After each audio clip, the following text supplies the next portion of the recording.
Mon parcours professionnel, il composait de 2 vies, pour ainsi dire, puisque avant de devenir avocat, je travaillais à la bourse et dans la banque, dans des services bourses, dans tout ce milieu, dans des postes en liaison avec les marchés financiers. Et puis à la suite, ce qu'on peut appeler un accident professionnel qui finalement s'avéra extrêmement bénéfique. J'ai repris mes études et je suis devenu avocat en 1993.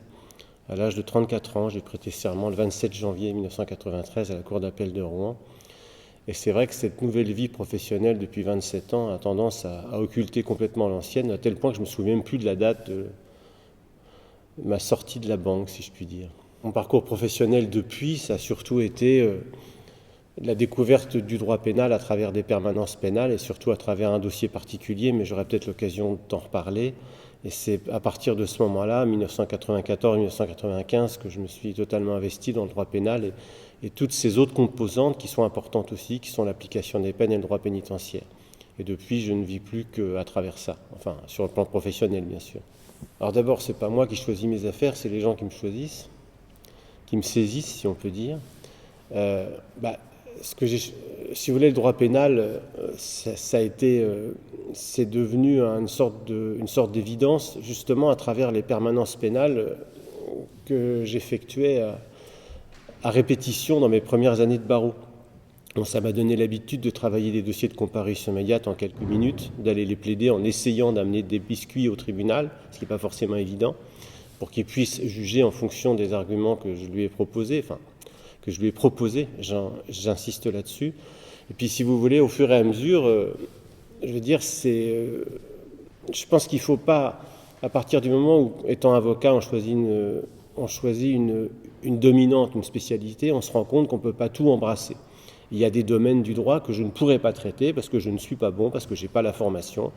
Et aussi, je pense aussi que ça m'intéresse moins, ou beaucoup moins.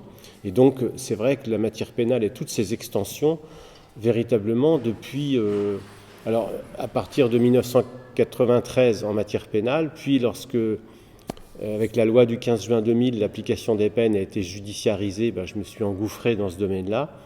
Et puis également un autre domaine que je suis un peu tout seul à exercer, c'est toutes les actions en responsabilité de l'État lorsque surviennent des événements dramatiques en prison, que sont les suicides, les actes hétéro-agressifs aussi, et Dieu sait si à Rouen on en a eu dans le courant de l'année 2007 et 2008 par exemple, à Rouen et puis ailleurs. Donc ça donne l'occasion de visiter oui, si je puis dire, de très très nombreux établissements pénitentiaires un petit peu partout en France. Alors je ne vois pas trop où je pourrais caser d'autres domaines d'activité que celui-là, indépendamment d'une autre activité qui est relative aux armes de la police et aux actions contre l'État en faveur de personnes qui ont été mutilées par des lanceurs de balles de défense. Mais c'est un petit peu dans la même mouvance que toutes les recours que je fais en droit pénitentiaire, c'est-à-dire engager la responsabilité de l'État en tant que supérieur hiérarchique, soit de l'administration pénitentiaire lorsque des erreurs sont faites, soit en tant que supérieur hiérarchique des forces de police ou de maintien de l'ordre au sens large du terme, lorsque des erreurs sont commises, et Dieu sait s'il y en a en matière d'armes de la police. C'était, oui, mon premier gros dossier, si je puis dire. Mais ce n'est pas tellement l'importance du dossier qui m'a frappé et qui m'a fait m'investir, c'est surtout le côté humain et émotionnel qu'il représentait. C'est-à-dire que j'avais été commis d'office pour défendre un jeune homme d'une trentaine d'années qui avait été victime de viol dans sa cellule à Rouen. Et on s'est constitué partie civile devant le juge d'instruction de Rouen. Et lors du procès qui s'en est suivi, le procès des 2 co-détenus qui avaient agressé et violé mon client pendant 3 semaines en cellule, m'est apparu l'évidence que l'État pouvait également être considéré comme responsable de ces faits. Et c'est ainsi que j'ai eu l'idée de faire un recours administratif, ce qu'on appelle un recours de plein contentieux devant le tribunal administratif de Rouen, qui a donné lieu à une condamnation de l'État en février 1999. Donc ça remonte quand même maintenant à 20 ans, cette histoire-là. Et l'État a été considéré comme co-responsable à hauteur de 25% des viols subis par mon client. Si vous voulez, les choses étaient hélas extrêmement simples. Tout se passait dans la cellule qui était fermée, comme dans toutes les maisons d'arrêt de France et de Navarre. Les surveillants rentrent dans la cellule pour vérifier l'intégrité des barreaux au moins une fois par jour. Et ils ne pouvaient pas ne pas voir que mon client était torturé dans sa cellule, c'est-à-dire qu'il était, son visage était bleu d'hématomes, de traces de coups, il était rasé, il était prostré dans sa cellule, sur son lit, et il ne bougeait pas, et il n'allait pas au parloir, il n'allait pas en promenade, il n'allait pas aux activités, ce qui est un signe d'une domination totale qu'avaient les 2 co-détenus sur lui. Et donc ça, si vous voulez, ça a permis d'engager la responsabilité de l'État. À l'époque, il fallait démontrer une faute lourde, et ça a été le cas. Le tribunal administratif de Rouen a considéré qu'il s'agissait bel et bien d'une faute lourde, c'est-à-dire d'une faute d'une telle gravité que même un profane ne peut pas s'en rendre compte. Donc à partir de là, tout s'est enchaîné, et c'est ainsi que j'ai découvert que l'avocat pouvait avoir un rôle extrêmement important pour accompagner des personnes dans l'exécution de leur peine, et puis est née cette idée de l'émergence des droits des personnes détenues, ce qui a fondé le droit pénitentiaire que nous connaissons maintenant aujourd'hui. Alors par exemple, pour un procès d'assises, c'est quelque chose. Alors c'est vrai que dans les premiers temps, je les préparais très longtemps avant, parce que c'est vrai que j'avais pas l'habitude. Maintenant, j'ai un peu plus l'habitude qu'avant, parce que j'y suis allé un certain nombre de fois depuis 25 ans devant la cour d'assises. Je bloque des journées entières sur l'agenda du cabinet, de façon à travailler le dossier à mon cabinet en amont, et je vais rencontrer mon client. Alors c'est vrai que souvent ils me choisissent assez longtemps avant. Ça m'est arrivé aussi d'être choisi très peu de temps avant le procès, donc ça c'est une autre difficulté. Mais souvent je parle avec lui avant même d'avoir ouvert le dossier. Donc il me donne sa version, je lui explique que je la confronterai avec le dossier, qu'il faudra qu'il m'écoute, et que sa version qu'il me donne n'est pas forcément celle qui est la plus conforme à ses intérêts par rapport à ce que je vois dans le dossier. Et à partir du moment où on a commencé à défricher, etc., et que j'ai reçu la copie du greffe, c'est à ce moment-là que moi je travaille le dossier à mon cabinet pendant des jours entiers, de façon à retourner voir mon client, d'abord avec le dossier, mais surtout avec la connaissance que j'en ai acquise. Et à partir de ce moment-là, soit ça confirme ce que mon client m'a dit, soit ça ne le confirme pas. Et là, ça arrive assez souvent. Et c'est à partir de ce moment-là qu'il faut que j'arrive à le faire travailler sur le dossier, sur les éléments à décharge. Ça, on les série de manière assez aisée, forcément, mais les éléments à charge, il faut absolument qu'il en ait une conscience aiguë, de façon à ce qu'on travaille dessus et qu'on puisse répondre aux objections qui nous seront faites. Alors, souvent, le gars me dit, mais j'ai l'impression que vous n'êtes pas mon avocat, vous êtes l'avocat général en face de moi. Là, je dis, c'est pas ça du tout. Il faut bien que vous vous rendiez compte, les questions que je suis en train de vous poser, c'est celles qui vont très probablement vous être posées par la partie civile, par l'avocat général, probablement également aussi par le président. Et donc ça, il faut que vous sachiez répondre, il faut que vous ayez conscience des faiblesses de votre dossier, etc. Bon. Et donc cette préparation, d'abord moi, je fais en sorte d'avoir le dossier dans la tête, et avec l'habitude, on y arrive. Moi, j'ai une mémoire assez photographique, donc c'est assez particulier. Je photographie les procès-verbaux dans ma tête, et c'est vrai que j'arrive à me souvenir parfois certains passages un peu délicats dans la défense de mon client, je les retrouverai à tel endroit, etc. Donc moi, ça m'aide personnellement pour me mettre un dossier dans la tête. Ensuite, moi, je n'ai qu'un dossier à me mettre dans la tête. Je pense à un président de cour d'assises qui doit travailler sur les dossiers de toute une session, c'est encore autre chose, ça. Moi, je n'ai qu'un dossier à me mettre dans la tête, et le but est d'aller le confronter ensuite avec mon client, de façon à ce qu'on arrive à établir la défense qui soit la plus favorable possible pour lui, pour ses intérêts. Et c'est là que ça devient compliqué parfois. C'est que moi, je considère que l'avocat et son client font une équipe, et qu'il faut qu'il y ait une relation de confiance qui s'instaure. Et ça n'a pas toujours été le cas avec mes clients, parce que je sentais une défiance, je sentais aussi que le client, malgré ce que je lui disais, voulait absolument me faire avaler une version précise qu'il jugeait être la bonne pour sa défense. Moi, j'étais persuadé du contraire. Et donc après, c'est toute la difficulté du travail de l'avocat de la défense d'arriver à concilier ça, c'est-à-dire ce que le dossier recèle et ce qu'on peut en tirer au mieux des intérêts de son client, et ce que le client veut absolument qu'on plaide. Et là, c'est tout le travail de gymnastique qui consiste à trouver une troisième voie, Jusqu'à présent, j'ai toujours réussi à la trouver, mais je vous jure que parfois c'est extrêmement compliqué. Ça passe même par des périodes de clash avec le client. On met fin à l'entretien. Je dis, bon, écoute, je reviens dans 1 jour, 2 jours, etc. Bon.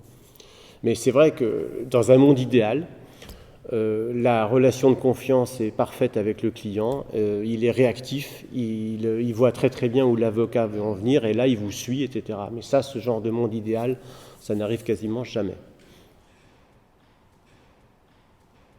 Il y a de très nombreux dossiers d'assises où je suis intervenu, dans lesquels j'ai été saisi dès la garde à vue. Donc là, on intervient durant la phase d'enquête. On n'intervient pas durant la phase d'enquête. On assiste son client pendant la garde à vue. Ensuite, lors de la mise en examen, l'interrogatoire de première comparution devant le juge d'instruction, en général, c'est une phase procédurale au sortir de la garde à vue qui a parfois duré 48 heures. Alors dans certains autres dossiers, elle a duré plus longtemps, mais là, elle a duré 48 heures. Je conseille à mon client de garder le silence comme il en a le droit, de façon d'une part, à ce qu'il puisse être interrogé par le juge d'instruction sur le fond en étant reposé dans la mesure du possible, où qu'il se trouve, qu'il soit libre sous contrôle judiciaire ou en détention. Je pense qu'il faut qu'il ait un temps de recul pour pouvoir s'exprimer devant le juge pour la première fois. Puis d'autre part, parce que nous, avocats, on a finalement assez peu de temps pour appréhender un dossier tel qu'il arrive après la phase d'enquête, pour pouvoir conseiller utilement notre client sur sa défense. Et je pense qu'il faut aussi que l'avocat ait ce recul possible, de façon à pouvoir ensuite travailler sur le dossier et intervenir le plus efficacement possible ou le plus utilement possible devant le juge d'instruction lors de l'interrogatoire qui suivra, qui sera le premier interrogatoire au fond. Ça, à mon avis, c'est absolument fondamental. Bon, alors, il y a toute la phase d'instruction au cours de laquelle les avocats interviennent aux côtés de leurs clients dans les interrogatoires, les confrontations, les reconstitutions. Ça, c'est extrêmement important aussi.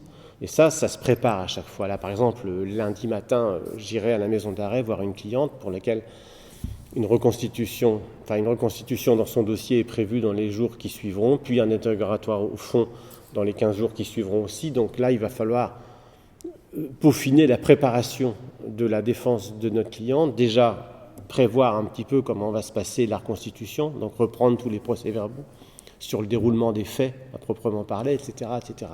Donc là, le rôle de l'avocat, je pense moi qu'il est quand même fondamental, ne serait-ce que pour permettre à la personne mise en examen d'avoir connaissance de son dossier. Moi, ça m'arrive, de voir des gens que je vois après leur condamnation dans le cadre de procédures d'aménagement de peine. De toute façon, l'avocat, quand la personne a pris une grosse peine, l'avocat a le dos large. Après coup, c'est toujours de la faute de l'avocat. Ça, c'est absolument certain. J'ai constaté ça à de multiples reprises. J'ai un peu tendance à penser que c'est très exagéré. Mais bon, à permettre à la personne mise en examen d'avoir accès à son dossier, de voir son dossier, de travailler avec elle, ça, à mon avis, c'est un des rôles principaux de l'avocat. Voilà. Ensuite, vient la phase du procès. Alors moi, ça m'est arrivé d'intervenir devant les jurés pour les réunions d'information, vous savez, qui sont organisées de façon à ce que les jurés aient le maximum d'informations avant le début de la session, au cours de laquelle ils seront peut-être tirés au sort. Et moi, ce que je dis aux jurés, ce que j'ai dit à une certaine époque, quand j'intervenais dans ces réunions-là, c'était que je suis le seul à connaître l'accusé. C'est-à-dire l'avocat de la défense, il est le seul véritablement à connaître l'accusé. Le président le connaît à travers l'étude du dossier, bien sûr, à travers l'interrogatoire d'identité qui se fait quelques semaines avant, mais l'avocat général ne le connaît aussi qu'à travers le dossier, mais moi je suis le seul à lui avoir parlé, je suis le seul à avoir passé des heures et des jours avec lui et à le connaître. Et donc la parole de l'avocat qui parle de son client, elle mérite d'être prise en compte parce que justement, on est le seul interlocuteur de l'accusé. Puis l'accusé, qu'on le veuille ou non, il est quand même écrasé par la machine, et a fortiori durant le procès d'assises lui-même. Et je pense que le fait que l'avocat soit là à ses côtés, est déjà un plus extrêmement important et qui justifie au moins en cela le rôle de l'avocat de la défense. Voilà. Alors, je n'interviens pas qu'en défense, moi aussi ça m'arrive d'être partie civile, parce que quand je vous dis que c'est les gens qui me choisissent, ça m'arrive aussi que des personnes qui se constituent partie civile me choisissent. Donc, je peux éventuellement faire le parallèle avec l'avocat de la partie civile qu'il m'est arrivé d'être. Et là, mon rôle, il est très différent. Et c'est là où, justement, il y a une césure à faire entre la défense et la partie civile. C'est-à-dire que là, je porte la parole d'une personne qui a souffert, de façon à ce que la cour et le jury prennent en compte sa souffrance. Alors, bien évidemment, lorsque les faits sont niés par l'accusé, il est évident que l'avocat de la partie civile a aussi un rôle à jouer. Mais son rôle ne devra en aucun cas empiéter sur celui de l'avocat général, parce que l'avocat général représente la société, c'est le rôle, il tient l'accusation, il soutient l'accusation. Nous, on est là pour représenter des parties qui sont les victimes, et les intérêts de la société ne sont pas forcément les mêmes que ceux de la partie civile. Et donc, par exemple, jamais au grand jamais, jusque sur mon lit de mort, je n'interférerai sur la question de la peine quand je suis partie civile. Ça ne regarde absolument pas de l'avocat de la partie civile, ce n'est pas le rôle de la partie civile. Et j'ai eu très très souvent, moi, à me lever face à des confrères de partie civile qui empiétaient justement et qui commençaient à aller sur ce terrain-là, qui n'est pas le leur. Voilà. Donc il y a vraiment deux rôles tout à fait différents qu'on peut exercer en étant en défense et le procès suivant en étant en partie civile, même si je suis finalement assez rarement en partie civile. Et pour préparer un procès, je pense qu'il faut aussi prévoir l'après.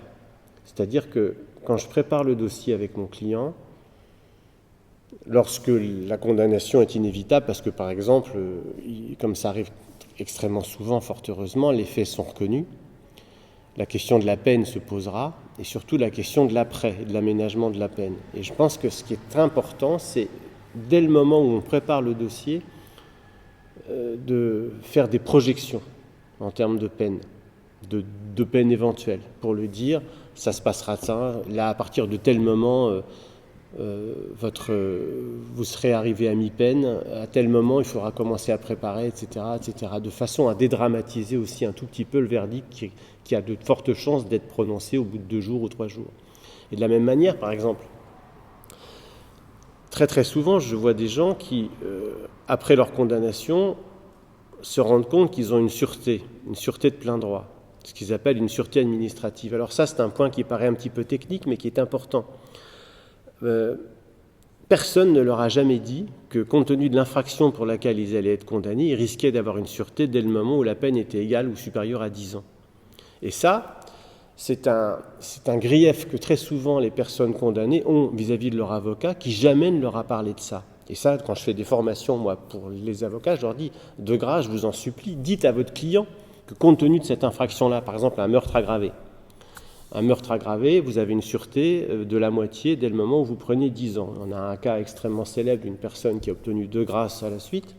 Eh bien, manifestement, personne ne lui avait dit qu'il y avait une sûreté de plein droit. Vous voyez ? Et donc ça, c'est extrêmement critiquable. Et donc, l'accusé a besoin d'être informé par son avocat des suites et des conséquences en termes d'exécution de peine, de la peine qui va être prononcée. Et ça doit se faire bien avant même le procès pénal, de façon à ce que l'accusé, quand il sera dans le box, il ait une pleine connaissance de ce qu'il risque.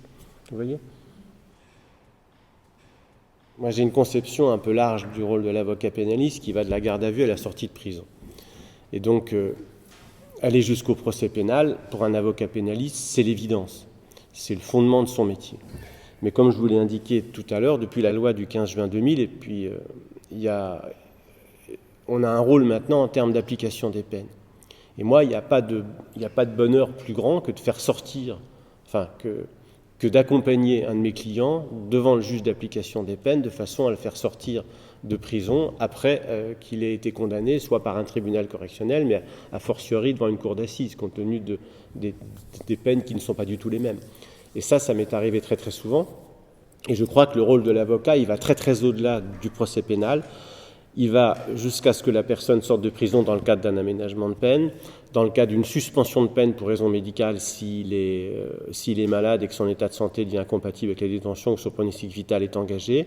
Et puis il y a l'accompagner aussi dans l'exécution de la peine à proprement parler, à l'intérieur des murs, dans les recours qui peuvent être faits en matière de transfert, en matière d'isolement. Si par hasard il lui arrive malheur, on examine les éventuelles responsabilités de l'État. Donc vous voyez, c'est toute cette extension du rôle de l'avocat pénaliste qui se développe à travers la jurisprudence du Conseil d'État en matière de droit pénitentiaire. Des trucs complètement prosaïques, par exemple, comme les recours sur les rémunérations. Les personnes détenues sont payées à partir d'un décret qui est prévu dans le Code de procédure pénale et qui n'est pas respecté. Et donc nous, on saisit les tribunaux administratifs pour obtenir de la différence en termes de rémunération. Vous voyez ? Et donc ça, c'est le rôle fondamental, à mon avis, de l'avocat pénaliste. Vous voyez, ça va très au-delà. À une époque, dans les premiers temps, j'avais des dépenses bêtes, j'avais des trucs extrêmement précis dont je n'arrivais guère à me détacher. Maintenant, c'est un peu différent. C'est vrai, alors je ne sais pas si c'est mieux ou c'est pas mieux. En tout cas, moi, je me sens mieux. J'ai de moins en moins de notes. Et la plaidoirie, elle s'élabore dans ma tête. Je ne sais pas trop comment vous dire, en fait. Si vous voulez, les éléments se mettent en place pendant le procès pénal à proprement parler. Je n'arrive pas, moi, un matin, ici, là, sur ce banc-là, en me disant ma plaidoirie est prête. Ça serait une erreur monstrueuse. Parce que c'est le principe de l'oralité des débats, donc il y a plein de choses qui se jouent pendant le procès. Des experts peuvent déposer et nous dire des choses qu'il faut que j'exploite. Et donc si j'avais tout préparé, que tout était figé avant, bien évidemment, ça serait absolument impossible. Et donc la plaidoirie, elle se met en place pendant le procès, dans ma tête.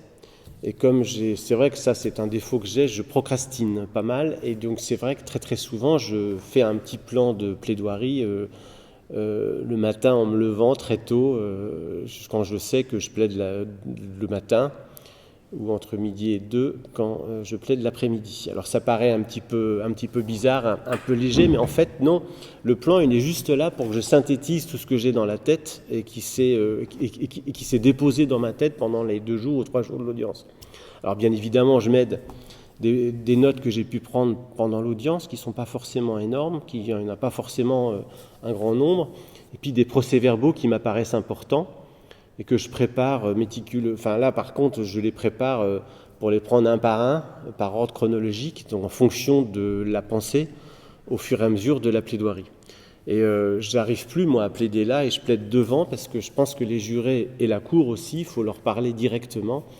Et j'aime beaucoup, moi, et je pense que c'est important, parce que, et c'est là que je vois un grand intérêt à la présence du jury.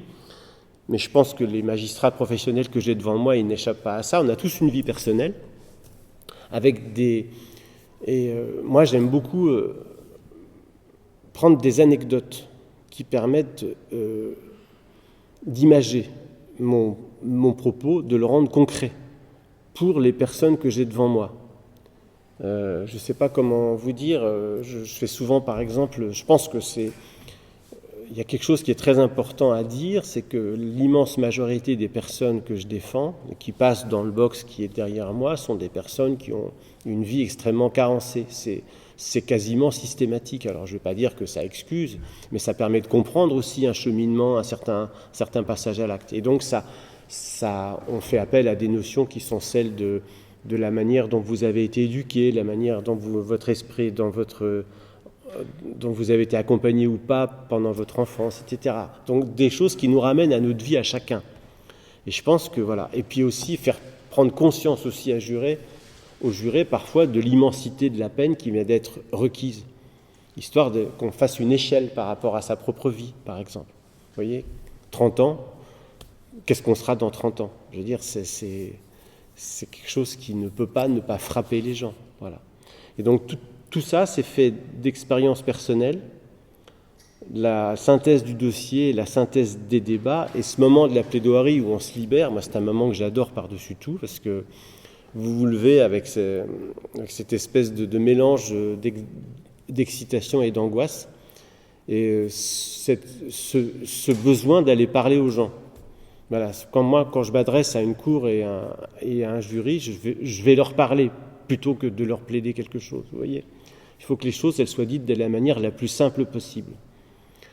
Voilà, de façon à ce que j'ai en tête arrive à passer le moins mal possible. Alors, c'est pas une recette miracle du tout, c'est comme ça que je me sens le mieux, moi, quand je plaide devant la cour d'assises depuis maintenant Mon premier procès, c'était 1995, je crois. C'est ça, j'avais 2 ans de barreau.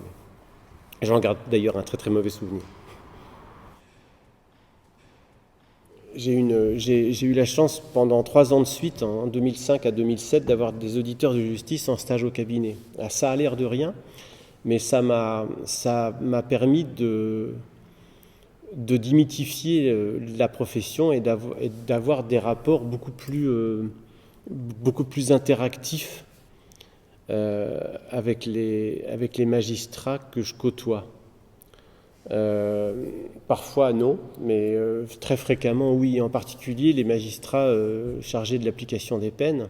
C'est vrai que comme je commence à avoir une petite habitude de la matière, j'ai des relations avec un grand nombre de juges d'application des peines qui sont parfois assez interactifs, je veux dire, en termes d'échange d'informations, de procédures, de moyens pour aboutir à tel ou tel résultat. Et ça fait souvent des audiences que j'aime beaucoup, parce que justement, on s'écoute. Et ça, c'est vraiment très très important. Alors, voilà, alors moi, les relations, enfin, comment vous dire, moi, je m'efforce d'avoir des relations les plus équilibrées possibles.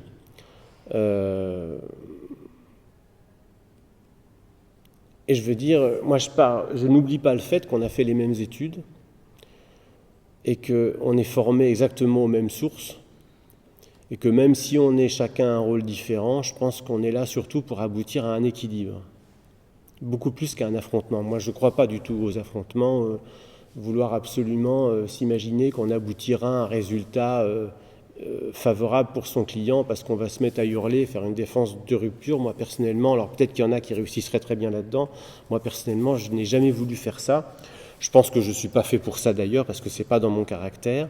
Et donc c'est vrai que j'arrive assez souvent à avoir des relations très très apaisées, extrêmement courtoises et parfois franchement amicales avec pas mal de magistrats. Voilà. Alors parfois il y a des magistrats, je le dis aussi, j'ai certains souvenirs comme ça, alors c'est pas à Rouen, où je suis sorti de certaines audiences avec une rage absolument épouvantable parce que j'avais vraiment le sentiment que ne pas avoir été écouté, mais surtout d'avoir été face à un magistrat qui respectait pas mon client. J'ai un exemple comme ça en tête, alors c'est très très loin de Rouen, donc voilà. Mon client était une personne handicapée pour laquelle je tentais d'avoir une suspension de peine, mais très très lourdement handicapé. Le magistrat de l'application des peines n'avait pas voulu ordonner d'expertise pour la mesure de suspension de peine parce qu'elle estimait qu'il n'y avait rien dans le dossier qui laissait apparaître que son état de santé était incompatible. Et c'est vrai que face à une telle volonté de ne pas respecter le texte, j'étais quand même particulièrement mortifié. Bon, j'ai eu mon expertise avant de dire droit, mais enfin bref, ça a été vraiment très très compliqué. Vous voyez ? Voilà, ça je l'ai dit, mais autrement, d'une manière générale, alors j'ai même eu la chance assez souvent de participer à des formations continues à l'ENM, à Paris, Quai des Fleurs. Ça aussi, on a l'impression d'être à sa place, d'avoir plein de magistrats devant soi à qui on parle du rôle de l'avocat en prison. Ça montre bien que parfois on peut avoir des relations faites d'échanges. Et c'est ça que je retiendrai surtout au jour où je partirai à la retraite dans quelques années. Un avocat commis d'office, d'abord ça peut être un excellent avocat. Ça, il faut tordre le cou à cette légende qui disait « j'ai eu un avocat commis d'office, je me suis pris 20 ans ». Ça c'est absolument insupportable. Un avocat commis d'office, c'est un avocat qui est désigné soit par le président, soit par le bâtonnier, lorsque l'accusé n'a pas d'avocat. Un accusé ou d'ailleurs même un prévenu, que ce soit devant le tribunal correctionnel ou devant la cour d'assises. Or, on sait que devant la cour d'assises, la présence de l'avocat, l'assistance de l'avocat est obligatoire, donc la question se pose d'une manière aiguë devant la cour d'assises. Mais l'avocat commis d'office, et je l'ai été un grand nombre de fois, il traitera son client exactement de la même manière que s'il était choisi. Après, la question de la rémunération, c'est quelque chose qui est complètement indépendant, qui n'a rien à voir avec le fait qu'on soit commis d'office ou pas. Vous pouvez intervenir au titre de l'aide juridictionnelle, même quand vous êtes choisi. Ça, c'est quelque chose qu'il faut bien différencier. Voilà. Alors, les avocats, ceux qui seront commis d'office, par exemple à Rouen, on commettra d'office de manière beaucoup plus préférentielle les jeunes qui sont sur la liste des permanences pénales et qui ont l'habitude d'aller devant les juridictions pénales. Et donc il faut vraiment, et j'insiste là-dessus, tordre le cou à cette légende qui veut que l'avocat commis d'office soit obligatoirement quelqu'un qui aura pris le dossier par-dessus la jambe. Ça, c'est complètement faux. Les difficultés sont essentiellement d'ordre administratif, mais ça, je ne pense pas que ça soit l'objet de ce propos. On a de plus en plus de mal, d'un point de vue administratif, à exercer notre métier, et ça, c'est vraiment extrêmement préoccupant. Surtout quand on est avocat pénaliste. Bon, je ne vais pas aller plus loin. L'évolution du métier, moi je la vois surtout par rapport à nos clients. Je reçois régulièrement des menaces sur mon téléphone portable. Et ça devient véritablement extrêmement préoccupant. J'en ai reçu encore pas plus tard qu'il y a 2 jours ou 3 jours. J'ai même une plainte en cours quelque part en France contre un de mes clients qui me menace des pires choses une fois sorti de prison. Je pense que le rôle de l'avocat, il a considérablement... l'image de l'avocat a considérablement évolué dans l'esprit de nos clients. Ça, c'est extrêmement important. Je ne sais pas ce que vous en diront mes confrères. Moi, j'ai vraiment le sentiment maintenant que les gens ils consomment de l'avocat beaucoup plus. Et dès qu'un avocat n'est pas exactement dans la ligne qu'une personne veut nous faire adopter, on change d'avocat. On change d'avocat comme de chemise, de façon à avoir un avocat qui adhère à une ligne beaucoup plus que... Voilà. Et même si c'est... Enfin, le fait que ça soit conforme ou pas à leurs intérêts, ça, ils en ont pas grand-chose à faire. Alors, je ne dis pas que tous les clients sont comme ça, fort heureusement. Je dis il y en a certains qui trouvent le moyen de vous pourrir la vie un peu quand même. J'ai pas d'autre mot qui me vient à l'esprit, vous m'excuserez. Voilà, mais le rôle de l'avocat en ce qui me concerne, moi je m'efforce moi de le faire évoluer, ne serait-ce que par exemple en tant qu'avocat pénaliste, c'est comme ce que je vous ai dit tout à l'heure, de vouloir faire en sorte qu'il soit le plus large possible jusqu'à la fin de l'exécution de la peine. Et ça, je pense que les gens ils s'en rendent compte. Alors, à une époque, aucun de mes clients, par exemple, n'osait envisager de faire un recours contre l'État. Ça leur paraissait absolument impossible, puisqu'ils se heurtaient à une machine dont ils pensaient qu'elle se retournerait contre eux. Maintenant, c'est totalement le contraire. Vous voyez, maintenant, je reçois plusieurs courriers par jour de personnes qui me demandent de faire des recours sur leurs conditions d'incarcération à droite ou à gauche. Ils me saisissent parfois pour des recours qui n'en valent pas la peine, comme par exemple, je caricature à peine le fait d'avoir été légèrement bousculé par un surveillant dans un couloir. Ils veulent faire un recours. Vous voyez, ce genre de choses, vous voyez. Alors, c'est à moi de faire le tri.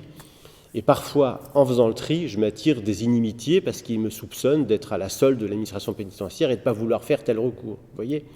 Alors qu'en fait, on ne peut pas faire tous les recours de la terre.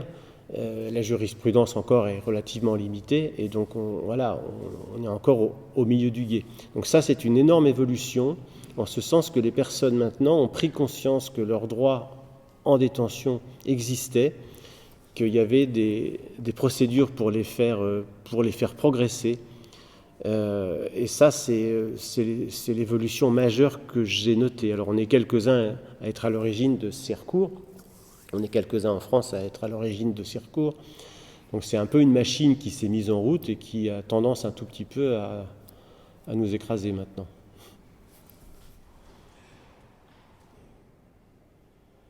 Ah ben ça m'est arrivé plusieurs fois, ça. Je m'en souviens en particulier, j'étais là. Oui. Je vais m'en tirer avec des pirouettes. C'est un grand moment de solitude déjà. Comment dire, ça m'est arrivé d'aller carrément contre lui. C'est-à-dire, moi, je ne veux pas adhérer pour des raisons de crédibilité à une position intenable. Et donc,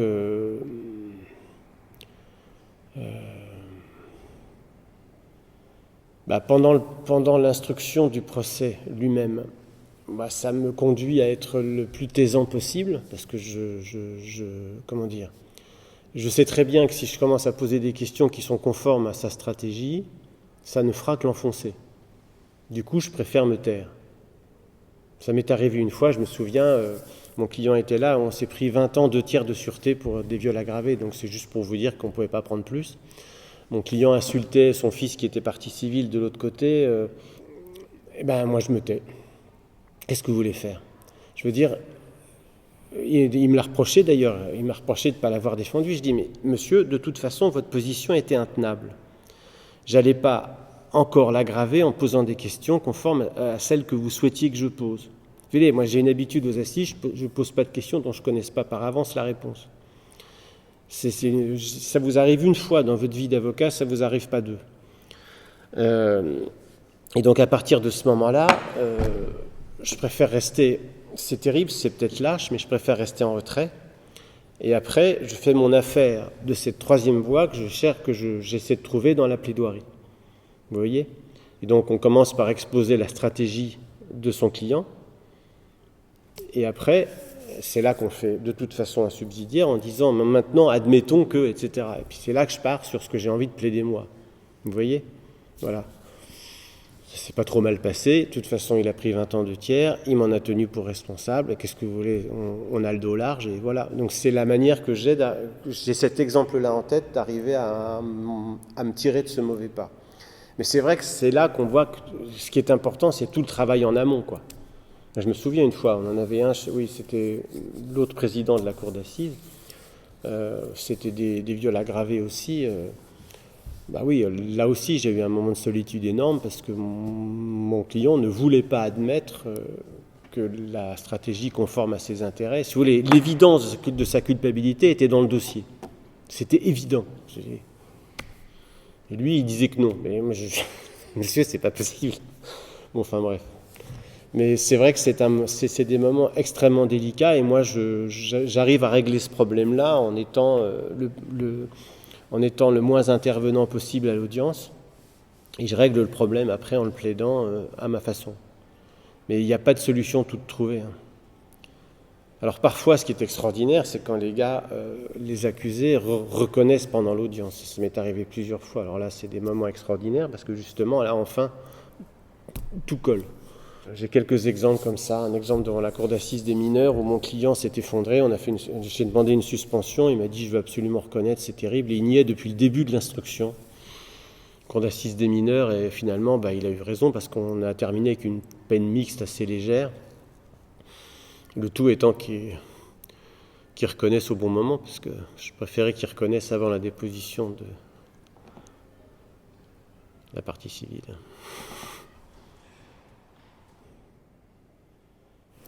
L'influence de l'imaginaire qui est transmis par les séries américaines ou françaises parfois, etc. Même si Engrenage, c'est très bien fait. C'est vrai que moi, ça m'est arrivé de parler avec des jurés après, que je voyais parfois dans la vie, qui me racontaient, qui me disaient qu'une fois qu'ils avaient vécu cette expérience de juré, tout cet imaginaire qu'ils avaient à travers les séries s'était complètement effondré. Ils étaient revenus à une notion beaucoup plus équilibrée du monde de la justice. Ça m'est arrivé plusieurs fois qu'ils me racontent ça et qu'ils fassent une opposition justement avec tous ces oripeaux qu'ils avaient emmagasinés avant à travers toutes ces émissions. Bon, ça c'est vrai. Mais moi, si vous voulez, quand je prépare une personne pour un procès, que ce soit devant la cour d'assises ou le tribunal correctionnel, je lui explique comment ça va se passer. Et donc ils arrivent déjà en sachant comment ça va se dérouler. Moi, j'ai jamais eu véritablement de clients qui soient arrivés en me disant, en faisant référence à ça. Vous voyez ce que je veux dire? Ça m'est jamais arrivé. J'ai jamais eu de personnes qui venaient en hurlant après un procès parce que j'étais pas intervenu à tout bout de champ et que j'avais pas hurlé comme ils pouvaient le voir, etc. Non, j'ai pas eu ça. Peut-être parce que je les briefe et je les informe suffisamment avant, je sais pas. Donc, ce que je sais, c'est qu'il faut surtout pas qu'il se croie. Il faut qu'il arrive dans un monde qui lui sera le moins inconnu possible. Et à partir de ça, il faut parler, etc. Voilà. Il faut les préparer à la manière dont l'audience va se passer. Il faut dire que souvent, j'ai des clients qui sont déjà passés un certain nombre de fois devant des juridictions pénales, donc ça fait bien longtemps qu'ils sont dans le concret et qu'ils savent exactement comment ça marche. Bon.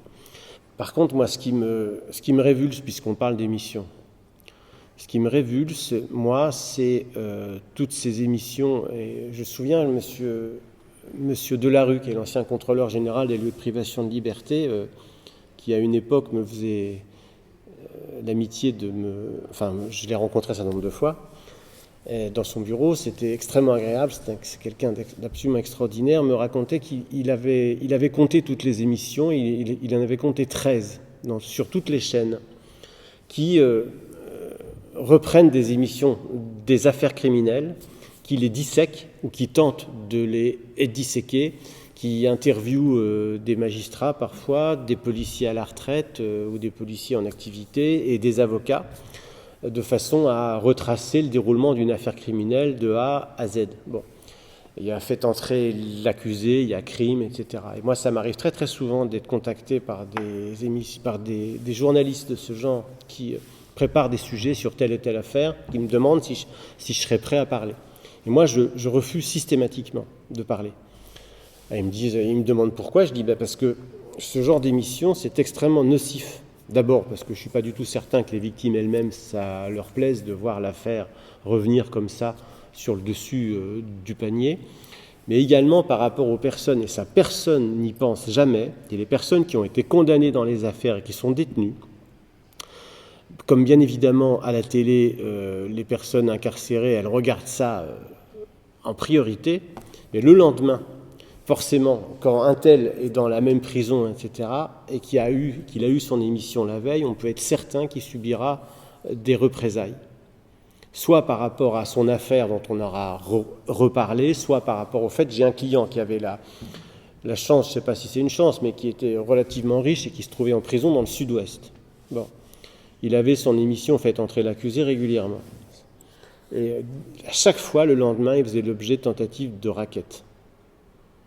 À chaque fois. Parce que forcément, on apprenait la veille au soir qu'il était riche, etc. Et donc, forcément, et il se faisait taper dessus.